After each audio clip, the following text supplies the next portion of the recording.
And literally, the gangsters were funding the movie, and they were using the movie as a laundromat. A chilling confession from Wesley Snipes not only exposes the filthy underbelly of the film industry, but also opens the door to a hidden world where Hollywood runs on dirty money power and ruthless rules of the game.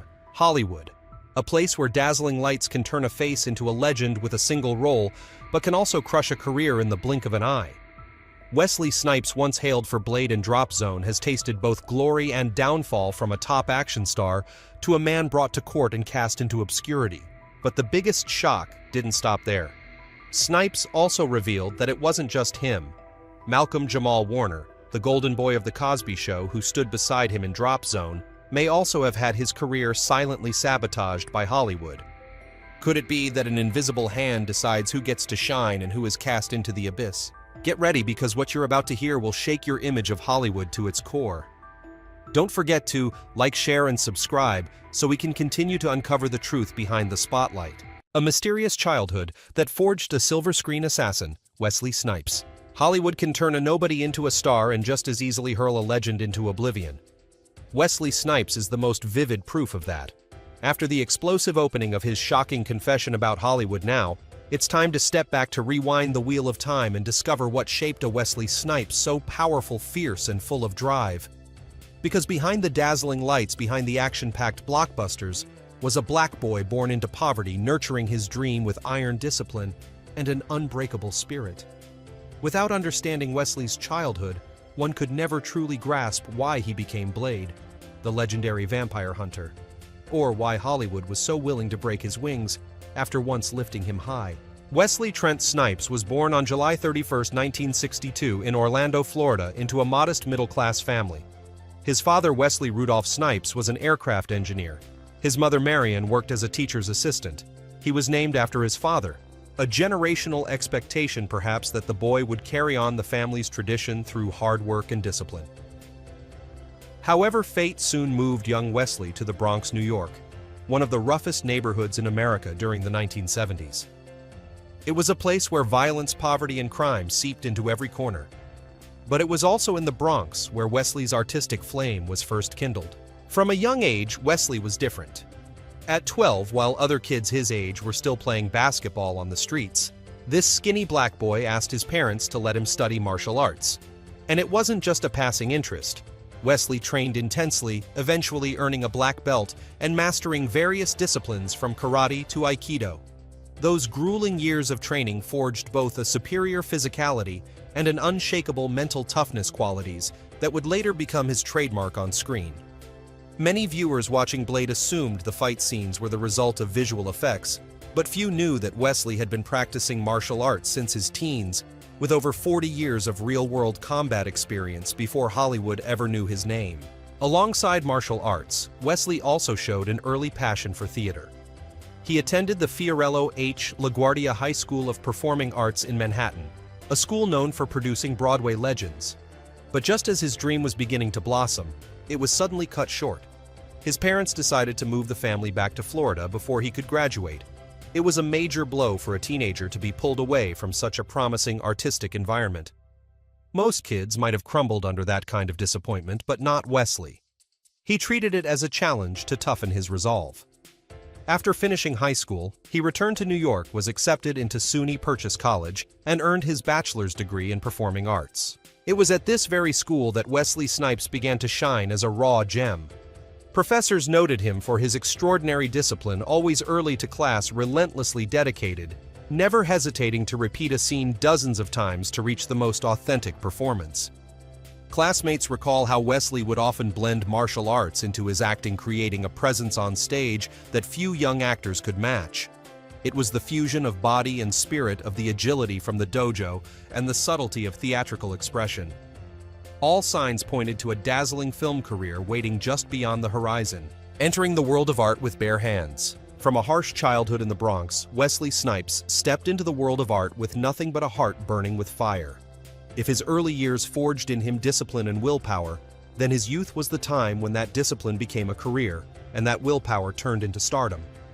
And within less than a decade, the name Wesley Snipes had gone from a complete unknown to one of the most powerful black actors in Hollywood, sought after no less than any contemporary superstar. But the path wasn't lined with roses. It was a journey marked by challenges, bold decisions, and achievements that demanded respect. The first turning point came in 1986 when Wesley was just 23. At a small talent competition in New York, he caught the eye of a casting director. His debut role in the comedy Wildcats wasn't a blockbuster, but it was enough for audiences to remember the tall, sharp-eyed black man with a chiseled physique. That same year, a once-in-a-lifetime opportunity landed in his lap. Legendary director Martin Scorsese chose Wesley to play the antagonist in Michael Jackson's Bad music video. This wasn't just an MV, it was a cultural moment with Michael as a street leader and Wesley as his rival. That brief scene brought Wesley Snipes into the view of millions around the globe. Few knew that this small break would open a massive door. Spike Lee, the famed African-American director, took immediate notice and began considering Wesley for several upcoming projects. By the late 1980s, Hollywood was starving for fresh faces. Wesley Snipes didn't just bring sharp features and a fighter's body. He exuded a rare blend of street smarts and intellect-rugged charm and iron discipline. When invited to audition for Spike Lee's Do the Right Thing, 1989, Wesley declined a minor supporting role and instead chose to play the lead role of Willie Mays Hayes in Major League. It was a bold move. Though Major League was just a sports comedy, it became a surprise hit, grossing tens of millions and making Wesley Snipes a familiar face on the silver screen. It was the first sign that he wasn't content to be a background player. He wanted roles big enough to define a legacy. The first major peak in Snipes' career came with New Jack City 1991, in which he played Nino Brown, a ruthless drug lord, magnetic yet chilling. Nino Brown became a pop culture icon, a villain who sparked national conversation. With this role, Wesley proved he could carry a major film both as a box office draw and as a serious actor. The movie was not only a commercial success, but also kicked off a new era of black gangster cinema in the 1990s. When New Jack City premiered, critics hailed Wesley as a formidable new star, and from there his career rocketed. He went on to collaborate regularly with Spike Lee on artistic projects like Mo Better Blues, 1990, and Jungle Fever, 1991. In Jungle Fever, Wesley played a black architect in an interracial relationship with an Italian-American woman, exploring the sensitive topic of cross-cultural romance. The role not only showcased his dramatic depth, but also placed him at the center of timely social discourse. Snipes proved he wasn't just an action star, he was an actor capable of reaching emotional and thematic complexity. What truly set Wesley Snipes apart, however, was his ability to blend martial arts with acting. When Passenger 57, 1992 was released, Wesley officially entered the ranks of A-list action stars. As federal agent John Cutter, he delivered intense, breathless action scenes combining masterful martial arts with a cold, magnetic presence. The film grossed over $44 million in the US, a major figure for a mid-budget action flick at the time. The media dubbed him the heir to Bruce Willis in the anti-terror action genre. The now famous line, "Always bet on black," became a personal slogan and pop culture catchphrase. What followed was a string of blockbusters. White Men Can't Jump, 1992. A streetball comedy with Woody Harrelson not only crushed the box office, but became a classic. Demolition Man, 1993, where Snipes played the criminal Simon Phoenix opposite Sylvester Stallone, left a lasting impression as one of the decade's most memorable villains. Drop Zone, 1994, a skydiving action flick where Snipes starred alongside Malcolm Jamal Warner. And Money Train, 1995, which reunited him with Woody Harrelson in a tale of brotherhood and betrayal, notably to Wong Fu. Thanks for Everything, Julie Newmar, 1995, showed a completely different Wesley, playing a drag queen, feminine, flamboyant, and humorous. The role demonstrated his boundless versatility as a muscular action star, fearlessly transformed into a completely contrasting character. Few black male actors at the time would dare to take on such a part, and Wesley's boldness earned him critical praise for his courage. But all of that was only a prelude to the career-defining blockbuster Blade, 1998. As a half-human, half-vampire hunter, Wesley Snipes created an icon. Blade grossed over $150 million globally, a massive figure, and more importantly, it laid the groundwork for the entire modern superhero era. Before Blade, it was widely believed that superhero films with black leads were doomed to fail. But Blade shattered that myth. Many critics and even Marvel Studios admitted that without Blade there might never have been an MCU. Wesley Snipes not only saved Marvel from financial ruin at the time, he helped build a multi-billion-dollar industry. Beyond Blade, Wesley starred in numerous other successful late 90s films: U.S. Marshals, 1998, a sequel to the fugitive opposite Tommy Lee Jones; The Art of War 2000, a complex political action thriller; and of course Blade 2 2002 and Blade Trinity 2004, both commercial hits, with Blade 2 directed by Guillermo del Toro, earning critical acclaim. Throughout his career, Snipes earned more than just box office numbers. He won the Volpe Cup at the Venice Film Festival in 1997 for one-night stand proof that he wasn't just a blockbuster name, but a genuine acting talent. He also received a star on the Hollywood Walk of Fame, cementing his contribution to cinema. By the end of the 90s, Wesley Snipes had become one of the most powerful black male actors in the world, directly competing with the likes of Denzel Washington and Will Smith. What made Wesley so compelling was his range. He could be a cold-blooded villain like Nino Brown, a brave hero like John Cutter, a supernatural warrior like Blade, or a graceful drag queen. He was an action star, a dramatic actor, and a comedic performer.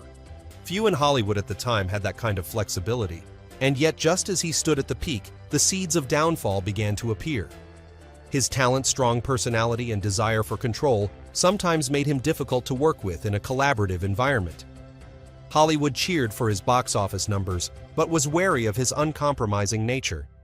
Conflicts with studios and a few unlucky career choices would soon send Wesley from the brightest star in the sky to the depths of Hollywood's shadows within the next decade.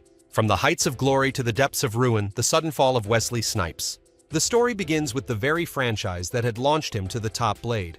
After the resounding success of the first film 1998 and its sequel 2002 directed by Guillermo del Toro, Wesley Snipes entered Blade Trinity 2004 as a powerful star.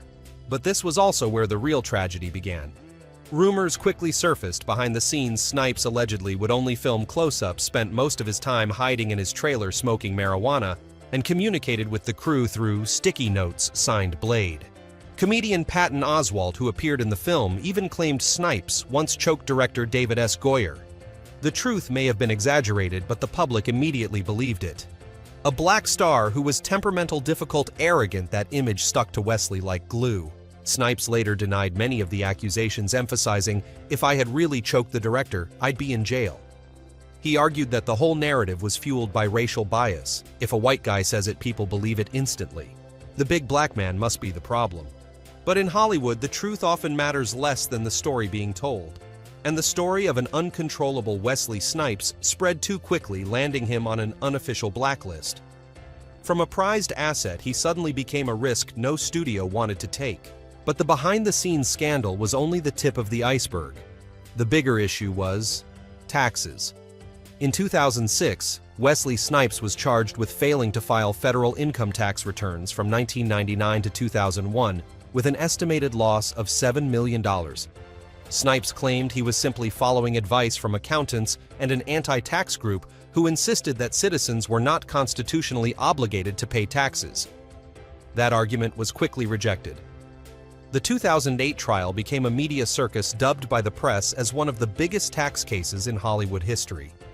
Wesley was sentenced to 3 years in prison for willfully failing to file tax returns. For an A-list star, it was essentially a death sentence for his career.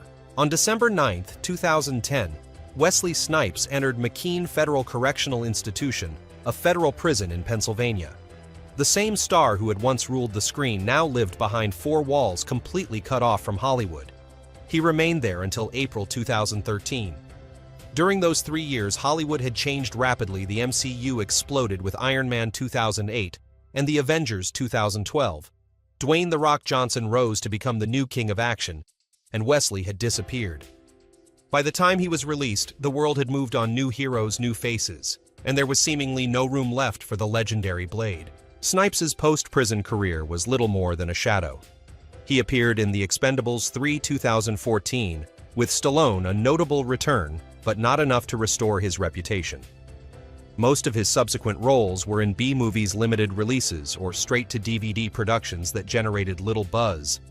Once the face on blockbuster posters, Snipes was now relegated to low-budget projects with no audience, no momentum. From Marvel's savior, he had become an outsider. What stung more than prison or unemployment was Hollywood's cold shoulder. Hollywood is known to forgive white stars drenched in scandal. Robert Downey Jr. battled addiction and returned gloriously as Iron Man. Charlie Sheen still earned millions despite sex and drug scandals. But with Wesley Snipes, his mistakes were magnified beyond repair. Was it personal misfortune or evidence of the very thing he had accused an industry with hidden racial biases? Snipes once recalled a haunting incident driving a legally rented Mustang back from a set. He was suddenly pulled over by Los Angeles police. The car had been reported as stolen, and he was forced to the ground handcuffed and had a gun pressed to his head. For him, it wasn't a coincidence. How could a rental car with all the paperwork suddenly be stolen right when I'm driving it? Snipes asked bitterly. The question has never been answered, but it fueled his belief that a higher force was orchestrating his downfall. In the eyes of fans, Snipes once embodied power and freedom. But in the eyes of Hollywood, perhaps he went too far. He rejected roles that reinforced racial stereotypes. He sued major studios over discrimination. He spoke publicly about the unwritten rules of the industry. In a system that prefers obedient stars, Snipes became a thorn. And when the opportunity came a scandal, a tax mistake, Hollywood had no hesitation in letting him fall. Some say Wesley Snipes was a victim of himself, too confident, too proud, unwilling to bow. Others believe he was a victim of a system, one that doesn't want a black star to wield too much power.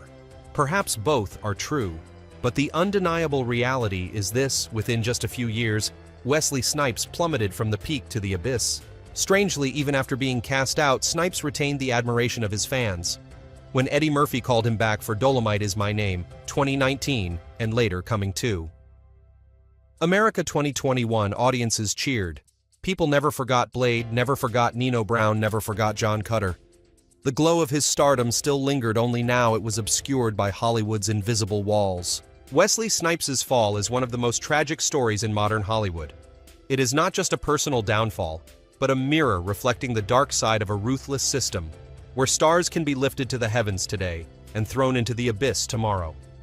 And in the case of Wesley Snipes, the fall wasn't just unexpected.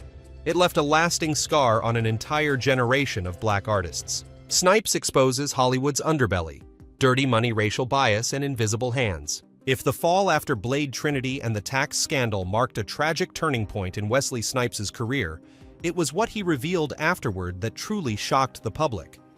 Because to the world, Snipes was not just a fallen star, he became a living witness who dared to expose the dark side of Hollywood, a place where bright stage lights hide a shadowy underworld. His revelations opened a door into a secretive room where dirty money is laundered, racial bias is cultivated, and an artist's career can be destroyed with a single nod from those in power. One of Snipes' most shocking confessions was that he once acted in a film funded by underground forces. He recounted how upon arriving on set, he discovered that real-life gangsters, literal street-level criminals, were financing the project. For Snipes, this wasn't just a shocking truth, but clear evidence that Hollywood had long been fertile ground for money laundering. Films, especially action or commercial ones, sometimes existed without explanation, so long as the money kept flowing. Snipes bluntly stated, "They use film to launder money. This isn't new, it's been happening since the 19th century." It's not hard to find historical examples. The 1MDB scandal surrounding The Wolf of Wall Street was just the tip of the iceberg, but Snipes suggested that such dirty money had been infiltrating Hollywood for a long time. Movies that seemed inexplicable, unlikely to turn a profit, yet backed by massive funding, were sometimes just tools to legitimize illicit capital. Snipes had seen it with his own eyes and heard it with his own ears, but when he spoke up, few dared to repeat it. In Hollywood, silence is often safer than the truth. But Snipes didn't stop at the money. He also directly addressed the underlying racial prejudice within the film industry. Hollywood has a model of success it wants to preserve, and that rarely centers around black actors. If you ask people to name a successful black star, not many would mention me, even though I starred in nearly a dozen blockbusters, Snipes said bitterly. And he wasn't wrong. Though Blade is credited with paving the way for the modern superhero boom, Snipes' contribution is rarely acknowledged by Marvel or Western media in the same breath as Robert Downey Jr. or Hugh Jackman. That discrimination wasn't just theoretical, it was reflected in scripts and opportunities. Snipes once declined to join a sequel to New Jack City because he didn't want to keep playing black criminal stereotypes. He explained, "We already have too many images of drug dealers degenerates." I didn't want to prolong that narrative, but that refusal may have cost him favor with Hollywood's power players. In an industry where profit outweighs artistic purpose, a star who dares challenge the formula often pays the price. And that price, according to Snipes, wasn't just lost roles. He recounted the now infamous incident when Los Angeles police stopped his legally rented Mustang reported stolen just as he was driving it from a film set. He was forced to lie face down on the ground, handcuffed with a gun to his head. Too perfect to be a coincidence, Snipes emphasized. How could my legally rented car be reported stolen right when I was driving it? To him, it wasn't just a fluke, it was a message. Hollywood has many ways to make someone fall from grace, and pulling him into legal trouble was just one of them. Those experiences convinced Snipes he was up against an entire system. A system hungry for money control and preservation of its own image, especially wary of black stars who rise too far. Hollywood may crown you as king when you deliver profits, but it can just as quickly turn you into a villain the moment you rebel.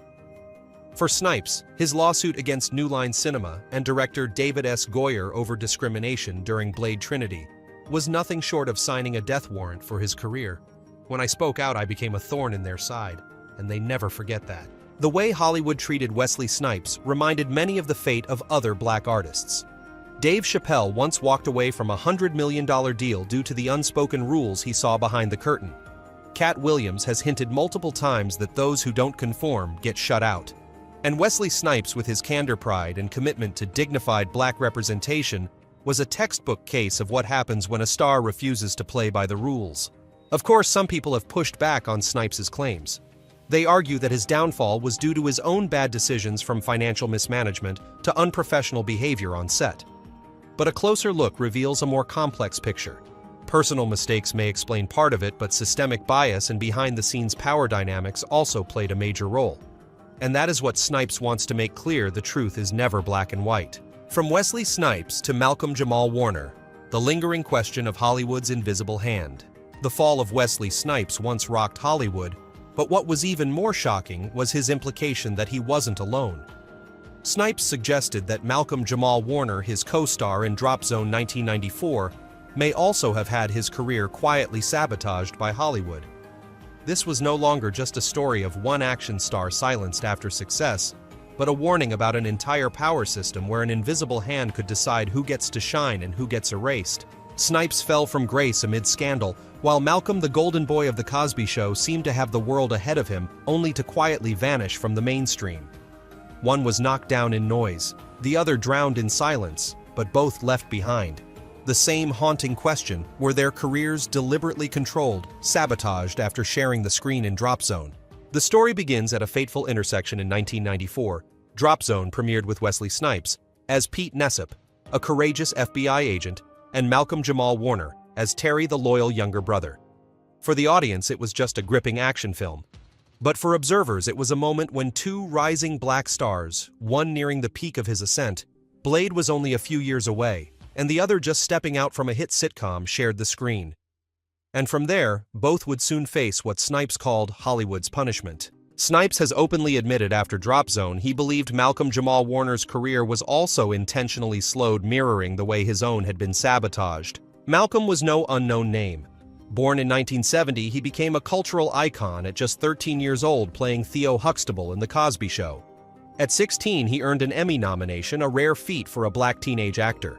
Throughout the 1980s, Malcolm was America's son, beloved by millions. But when the sitcom ended in 1992, that spotlight began to dim. Hollywood, notoriously unforgiving to child actors, quickly typecast Malcolm as Theo, just as it later reduced Snipes to action star, refusing to let him evolve. Drop Zone should have been a breakthrough. Acting alongside a rising Wesley Snipes gave Malcolm a chance to shed the sitcom image and enter the world of serious film. But instead of a career lift, his film path nearly stalled. He returned to television, starring in Malcolm and Eddie 1996-2000, then pursued historical projects like Tyson and the Tuskegee Airmen. The work was solid, the effort was clear. He even won a Grammy in 2015 for Jesus Children, but the big screen comeback never came. Speculation began to grow.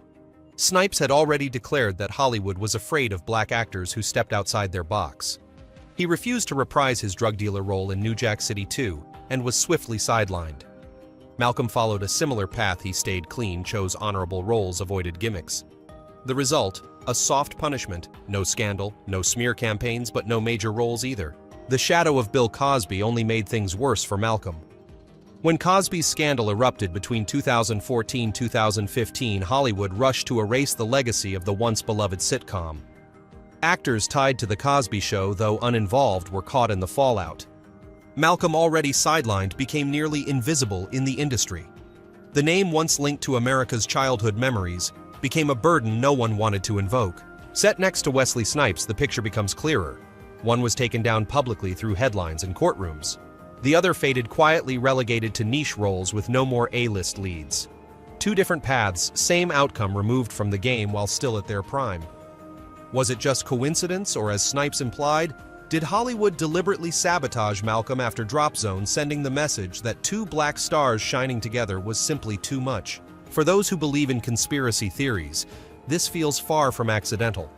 They argue that Hollywood maintains a silent order, allowing a few black stars to become icons for the sake of diversity optics, while secretly controlling and limiting how far any of them can rise. Wesley, too outspoken, too bold, was broken. Malcolm, too clean, too principled, was forgotten. And in the end, both became proof that in the Hollywood game, only those in power decide where the spotlight shines and who is cast into the shadows. Hollywood can make a talent a legend, but it can also crush a career in an instant. Wesley Snipes and Malcolm Jamal Warner, two once celebrated stars who suddenly fell from grace, are living proof of that darker truth. Was it mere coincidence, or does an invisible hand truly exist, pulling the strings of their fate? The answer remains uncertain, but one thing is clear: their stories will make you see Hollywood in a way you never have before. If you found this video compelling, don't forget to hit like, share, and subscribe so we can continue to uncover the shocking secrets hiding behind the glamorous lights. All data, analysis, and commentary in this video are presented based on information available at the time of production.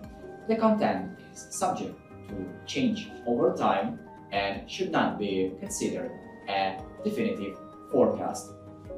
There is still so much more to explore. Stories of resilience, legacy, and truth. Feel free to dive into some of our top recommended videos now appearing on your screen.